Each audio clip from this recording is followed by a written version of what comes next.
የትግራይ ክልል ጊዜያዊ አስተዳደር ታደሰ ወረደ ከጠቅላይ ሚኒስትር አብይ አህመድ ጋር ዛሬ ተወያይተዋል። በውይይታቸው ምን አነሱ እናየዋለን። ይህ በእንዲህ እንዳለ የኤፈርት ድርጅቶች የባንክ ሂሳብ እገዳ ተነስቷል። በሃይማኖት መድረኮች ላይ ፖለቲካንና ሃይማኖትን ያለዩ ንግግሮች ተጠናክረው ቀጥለዋል። አገልጋይ ዮናታን ፕሮቴስታንት ለ100 ዓመታት ኢትዮጵያን ይገዛል ያለበት የቪዲዮ ምስል ዛሬ ተጋልጧል። ጋምቤላ ክልል የተፈጠረውን የጸጥታ ችግር ለማረጋጋት የመከላከያ ሰራዊትና የፌዴራል ፖሊስ መግባቱን ርዕሰ መስተዳድሯ ተናገሩ። የአሜሪካው ፕሬዝዳንት ዶናልድ ትራምፕ የቬንዙዌላ የነዳጅ ሀብት የሚገባው ለኛ ነው የኛም ነው ሲሉ የተናገሩት ንግግር መነጋገሪያ ሆኗል። ነገሮች አሜሪካና ቬንዙዌላ ከጦርነት ጫፍ መድረሳቸውን የሚያመለክቱ እየሆኑ ነው። ጤና ይስጥልን፣ ኢትዮ ፍሮንቶች ነን። ከኛ ጋር ስትሆኑ እነዚህ ጉዳዮች ትሰማላችሁ። እስከዛው ቻናላችንን ሰብስክራይብ፣ ላይክ እና ሼር እያደረጋችሁ አብራችሁን ቆዩ። ጠቅላይ ሚኒስትር አብይ አህመድና የትግራይ ጊዜያዊ አስተዳደር ፕሬዝዳንት ሌተናል ጄኔራል ታደሰ ወረደ ዛሬ ተወያይተዋል። ሌተናል ጄኔራል ታደሰ ወረደ ከጠቅላይ ሚኒስትር አብይ አህመድ ጋር ለመወያየት ትላንት ከመቀሌ አዲስ አበባ መግባታቸው የሚታወስ ነው።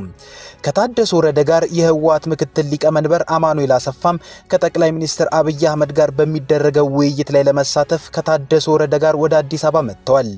እንደሰማነው ከሆነ የንወያይ ጥያቄው የመጣው ከትግራይ ክልል ጊዜያዊ አስተዳደር በኩል ነው። በጥያቄው መሰረትም ቀጠሮ ተይዞላቸው ነው ወደ አዲስ አበባ የመጡት። በውይይታቸው ላይም ትግራይ በአሁኑ ሰዓት እየተደረገባት ነው ስለተባለው የኢኮኖሚ ጫና ሌተናል ጄኔራል ታደሰ ወረደ አንስተዋል። ነዳጅ ወደ ክልሉ እየገባ እንዳልሆነ እንዲሁም የተለያዩ ሸቀጣ ሸቀጦች ወደ ትግራይ ክልል እንዳይገቡ ማዕቀብ የተጣለ በሚመስል መልኩ ምርቶች ትግራይ እየገቡ አይደለም፣ ይህ ጉዳይ መፍትሄ ሊሰጠው እንደሚገባም አንስተዋል። የትግራይ ክልል ጊዜያዊ አስተዳደር ፕሬዝዳንት ሌተናል ጄኔራል ታደሰ ወረደ በትግራይ በኩል ምዕራብ ትግራይ፣ በአማራ በኩል ደግሞ ወልቃይትና ጠገዴ እንዲሁም ራያ በሚባሉት አካባቢዎች ዕጣ ፈንታና በተፈናቃዮች ጉዳይ ላይ ጥያቄ ማንሳታቸውን ሰምተናል። በጥቅሉም ትግራይ የገባችበት የባሰ የኢኮኖሚ ጫናን የተመለከቱ ጥያቄዎችና መፍትሄም ሊሰጣቸው እንደሚገባም ጄኔራል መኮንኑ ሐሳባቸውን አንስተዋል። በሌላ በኩል ከጥቂት ሳምንታት በፊት የባንክ ሂሳባቸው የታገደባቸው በህወሓት የበላይነት የሚመሩት የኤፈርት ድርጅቶች ጉዳይ መፍትሄ ማግኘቱን ሰምተናል። የተመለከትነው ከፍትህ ሚኒስቴር የወጣ ደብዳቤ እንደሚያሳየው መንግስት ሱር ኮንስትራክሽንን ጨምሮ የ22 ድርጅቶች የታገደ የባንክ ሂሳብ እግድ እንዲነሳ ሚኒስቴሩ ፈቅዷል። እገዳው የተነሳው ማክሰኞ ታህሳስ 7 ቀን 2018 ዓ.ም ሲሆን ፍትህ ሚኒስቴር ለእግዱ መነሳት እንደ ምክንያት ያስቀመጠው መንግስት የሚፈልገውን ማጣራት ስላጠናቀቀ የእግዱ ጊዜ ያበቃል የሚል ነው። በዚህም የኤፈርት ድርጅቶች የባንክ ሂሳብ እገዳ እንዲነሳ ለ27 ባንኮች ደብዳቤ ተጽፎላቸዋል። የኤፈርት ድርጅቶች የባንክ ሂሳብ እገዳ የተነሳው ታደሰ ወረደ ለውይይት ወደ ጠቅላይ ሚኒስትር አብይ አህመድ ከመምጣታቸው በፊት ሲሆን በዛሬው ውይይታቸው እስካሁን ለትግራይ ያልተለቀቀው የፌዴራል መንግስት የበጀት ድጎማ ጉዳይን አካተው ሌሎች የኢኮኖሚ ማዕቀቦች እንዲነሳላቸው ጠይቀዋል። ከጠቅላይ ሚኒስትር አብይ አህመድ የተሰጡ ምላሾችን በሌላ ዘገባችን ላይ የምናቀርብላችሁ ሲሆን ነገር ግን ለትግራይ ከሚሰጠው የፌዴራል የድጎማ በጀት ጋር በተያያዘ የተወሳሰቡ ነገሮች እንዳሉ ሰምተናል። ከሁለት ወራት በፊት በዚሁ ለትግራይ በሚሰጥ የፌዴራል መንግስት የበጀት ድጎማ ማስለቀቅ ጉዳይ ላይ ለማውራት ታደሰ ወረደ በአዲስ አበባ ከጠቅላይ ሚኒስትር አብይ አህመድ ጋር አውርተው ነበር። ጠቅላይ ሚኒስትር አብይ በወቅቱ የድጎማ በጀቱ ለትግራይ የሚለቀቀው ህወሓት ወታደር ማሰልጠን ያቆመ እንደሆነ ነው፣ ለዚህም ዋስትና እንፈልጋለሁ ብለው ቅድመ ሁኔታን አስቀምጠው ነበር። በወቅቱ ጄኔራል ታደሰ ወረደ ይህንኑ የጠቅላይ ሚኒስትሩን ቅድመ ሁኔታ ለህወሓቱ ሊቀመንበር ደብረጽዮን ገብረ ሚካኤል ወስደው አቅርበዋል። ደብረጽዮንና ሌሎች የህወሓት አመራሮች ያኔም የፌዴራል መንግስትን ማመን አንችልም፣ ለማመንም ያለፉ ታሪኮች አይፈቅዱልንም የሚል ምላሽን ሰጥተዋል።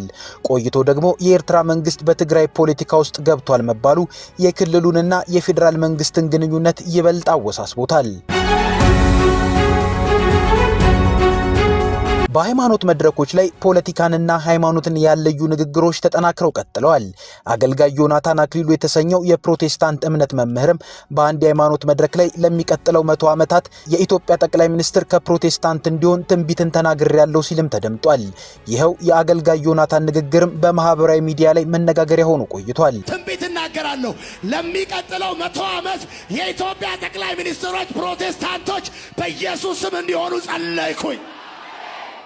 በእያንዳንዱ መዋቅር በኢትዮጵያ ምድር ተጽዕኖ ፈጣሪ ወጣቶች ይነሳሉ። ፖለቲከኛ መሆን አለባችሁ። ክርስትናና ፖለቲካ አይቀላቀልም። ይቀላቀላል። በደንብ ነው የሚቀላቀል። የኢትዮጵያ ሕገ መንግስት ሃይማኖትና የመንግስት ስርዓት የተለያየ እንዲሆን ቢደነግግም እንደ ዮናታን አይነት ከመስመር የወጡ በሃይማኖት የተሸፈኑ ሰባኪዎች ግን በተደጋጋሚ እየተደመጡ ነው። ይሄው ዮናታን አክሊሉ የተባለው አገልጋይ የዛሬ 3 ዓመት በኢትዮጵያ ኦርቶዶክስ ተዋሕዶ ቤተክርስቲያን ሲኖዶስ ውስጥ መከፋፈል ከመፈጠሩ በፊት በቤተክርስቲያኒቱ ላይ ያልተገቡ ንግግሮችን በሃይማኖት መድረኮች ላይ ሲያደርግ ነበር። ይህ አገልጋይ በተደጋጋሚ ፖለቲካንና ሃይማኖትን ያለዩ ንግግሮችን ሲያደርግ ተገቢው እርምጃ ያልተወሰደበት የሚናገራቸው ንግግሮች መንግስታዊ ድጋፍ እንዳለው ማመላከቻ ነው የሚሉም አሉ። በአንዳንድ የሃይማኖት ቦታዎች በቅርቡ እየተንጸባረቁ ያሉ አዝማሚያዎች ደግሞ ህዝብን ባልሆነ መንገድ እስከ መፈረጅም የደረሰ ነው። ከሰሞኑ አንድ የፕሮቴስታንት አገልጋይ የሰሜኑ የኢትዮጵያ ክፍል ያጋንንት መገኛ እንደሆነና የውጭ ሀገራት ቱሪስቶች ሰሜኑን የሀገሪቱን ክፍል ለጉብኝት የሚመርጡት እርኩስ መንፈስን ለማደስ እንጂ ሌላው የሀገሪቱ ክፍል የሚጎበኝ ነገር ስለሌለው አይደለም ሲል መሰማቱም ይታወሳል። ሰሜን አካባቢ የሚሰራ አጋንንታዊ ኃይል የትም ቦታ የለም። አገሪቱን ስለሚወዱ ሌላ የሚጎበኝ ቦታ የለም። ቀጥታ መጥተው ፊልም አክተሮች፣ ዘፋኞች ወደ ሰሜን የሚሄዱት ምን የሚጎበኝ ቦታ ጠፋኝ ሀገር? ኧረ እየተዋወቀን እኛ አይናችን የተከፈተ ሰዎች ነን። እዛ ቦታ የሚሄዱት ይኸው ቃል ኪዳን ማደሻ ስፍራ ስለሆነ አንዱ ቦታ ስለሆነ የዛ ዘንዶ ሲገለበጥ ነው የኢትዮጵያ በረከት በኃይል የሚወጣው። ደግሞ አምናለሁ ጊዜው ደርሷል። አሁን ጊዜው ደርሷል። አሁን ደም ሲጠጣ የነበረ የለመደ መንፈስ ይገለበጣል። በኢየሱስ ይገለበጣል። በሉ እስቲ ይገለበጣል። በጅምላ ግድያና በዘር ጭፍጨፋ ላይ ጥናታቸውን የሰሩ በርካታ ምሁራን ይህ የሃይማኖት መምህር ነኝ የሚለው ግለሰብ የተናገረውን ንግግር ሰዎችን ከሰውነት ደረጃ የማውረድና ለጥፋት ዝግጁ እንደማድረግ አድርገው ይወስዱታል። ይህ የሃይማኖት መምህር ነኝ ያለው ግለሰብ ሰሜኑ የአጋንንትና የርኩስ መንፈስ ነው ያለው ቀጥታ የሰሜኑን ክፍል ነዋሪዎች የሰደበበትና ፍጹም ጥላቻ የተሞላበት ንግግር ነው። ሆኖም በዚህ ደረጃ ማህበረሰብ ለተሰደበበት ንግግር ከመንግስት በኩል የተወሰደ እርምጃ የለም። ከመንግስት ብቻም ሳይሆን ከኢትዮጵያ የሃይማኖት ተቋማት ጉባኤም ለዚህ በአይነቱ እጅግ አደገኛ ያልሆነ ንግግር የተሰጠ መግለጫም አልነበረም። ጋምቤላ ክልል የተፈጠረውን የጸጥታ ችግር ለማረጋጋት የመከላከያ ሰራዊትና የፌዴራል ፖሊስ መግባቱን ርዕሰ መስተዳድሯ ተናገሩ። የክልሉ ፕሬዝዳንት አለሚቱ ኡመድ የግጭቱን መንስኤ ለአዲስ ማለዳ ሲናገሩ አንድ የፖሊስ አዛዥ በመገደሉ ምክንያት መሆኑን ገልጸው አዛዡ ከመገደሉ በፊትም የጸጥታ ችግሮች በአካባቢው ሲፈጠር እንደነበር አውስተዋል። ይሁን እንጂ ከግድያው በኋላ አካባቢው ሰላም የነበረ ቢሆንም አንዳንድ አካባቢዎች ላይ የተለያዩ የተኩስ ድምጾች ሲሰሙም ነበር ብለዋል። በክልሉ የተነሳው ግጭት አሁን ላይ እየተረጋጋ የከተማው እንቅስቃሴም ሰላማዊ መሆኑንና በከተማው የሚያሰጋ ነገር እንደሌለ ርዕሰ መስተዳድሯ ተናግረዋል። ግጭቱን ለማረጋጋትና የከተማውን ሰላም ለመጠበቅ ወደ ክልሉ የመከላከያ ሰራዊትና የፌዴራል ፖሊስ መግባቱንም አስረድተዋል።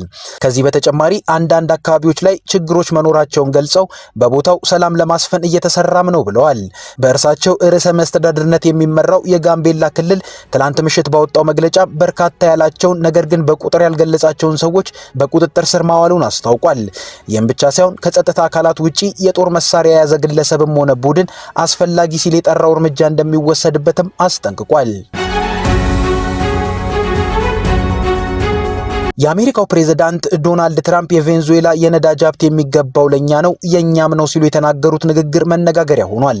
ነገሮች አሜሪካና ቬንዙዌላ ከጦርነት ጫፍ መድረሳቸውን የሚያመላክቱም እየሆኑ ነው። ከጋዜጠኞች ጋር አጭር ቆይታ የነበራቸው ትራምፕ የቬንዙዌላ የነዳጅ ሀብት ባልተገባ መልኩ በቬንዙዌላ መወረሱንና ሁሉም የቬንዙዌላ የነዳጅ ሀብት ለአሜሪካ የሚገባ ነው ሲሉ እንቅጩን ተናግረዋል። ቬንዙዌላ የአሜሪካንን የነዳጅ መብት ሁሉ ወስዳለች ያሉት ዶናልድ ትራምፕ ይህም መብት እንዲመለስልን እንፈልጋለን ሲሉ ገልጸዋል።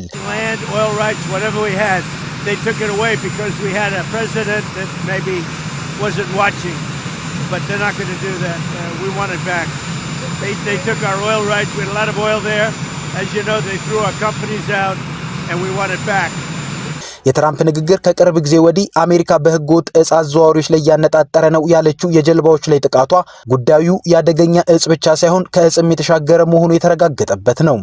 የትራምፕ የቬንዙዌላ ነዳጅ ይገባናል ጥያቄ መነሻ እንደ ኤሮፓያን አቆጣጠር 1900 የሚመልስ አጀንዳ ያለበት ነው። በወቅቱ ብዙም ያላደገችው ነገር ግን በከፍተኛ የነዳጅ ሀብት የበለጸገችው ቬንዙዌላ ያላትን ሀብት ለመጠቀም በሚያስችል አቅም ላይ አልነበረችም። ይህንንም ለማገዝ በርካታ የአሜሪካ የግል ኩባንያዎች ገብተው ይህን ሀብት በማውጣትና ለገበያ በማቅረብ ለሀገሪቱ የነዳጅ ዘርፍ ማደግ ከፍተኛ አስተዋጽኦ አበርክተዋል። ሆኖም ቬንዙዌላ የነዳጅ ሀብቷን በመንግስት ለማስተዳደር የወሰነችው አብዮታዊ ውሳኔ የአሜሪካ ኩባንያዎች አስተዋጽኦና ድርሻን ገለል እንዲል ያደረገ ነበር። ይህም በአሜሪካ ዘንድ ዛሬ ድረስ የዘለቀ ቂምን አስቋጥሯል። እርግጥ አሜሪካ የቬንዙዌላን ውሳኔ ተከትሎ በ2005 በ2017 እና በ2019 በርካታ ማዕቀቦችን በቬንዙዌላ የነዳጅ ምርት እንቅስቃሴና ሽያጭ ላይ ጥላለች። ይህም የሀገሪቱን የነዳጅ ዘርፍ በከፍተኛ ደረጃ የጎዳው ሲሆን ዛሬ ላይ በቬንዙዌላ የሚንቀሳቀሰው የአሜሪካ ኩባንያ ቼቭሮን የተባለ ኩባንያ ብቻ ነው። ፕሬዚዳንት ዶናልድ ትራምፕም ወደ ስልጣን ከመጡ ወዲህ ይህን ማዕቀብ የሚያጠናክሩ ተጨማሪ ማዕቀቦችን ጥለዋል። በዓለማችን የቀዳሚዎቹ የነዳጅ አምራችና ላኪ ሀገራት ኦፔክ አባል የሆነችው ቬንዙዌላ ምንም እንኳን የኦፔክ አባል ሆና ስሟ ከፍተኛ የነዳጅ መጠንን ወደ ውጭ ከሚልኩ ሳውዲ አረቢያና ሩሲያ ጎን ይነሳ እንጂ ወደ ውጭ ከምትልከው ነዳጅ የምታገኘው ገቢ ግን እጅጉን አነስተኛ ነው።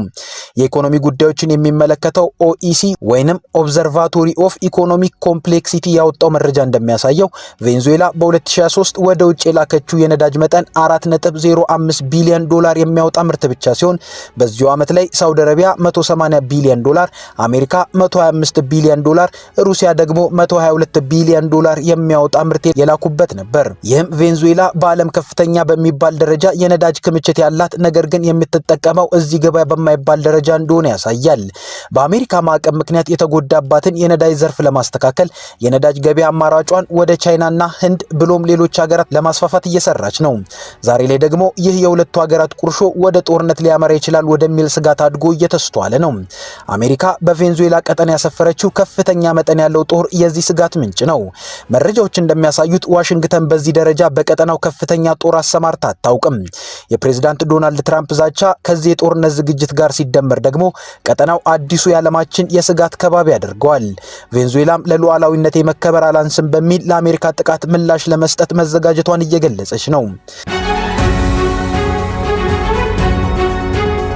ከኢትዮ ፍሮንት የዛሬ ጉዳዮቻችን እነዚህ ነበሩ። ቻናላችንን ሰብስክራይብ አድርጉልን። እናመሰግናለን። መልካም ጊዜ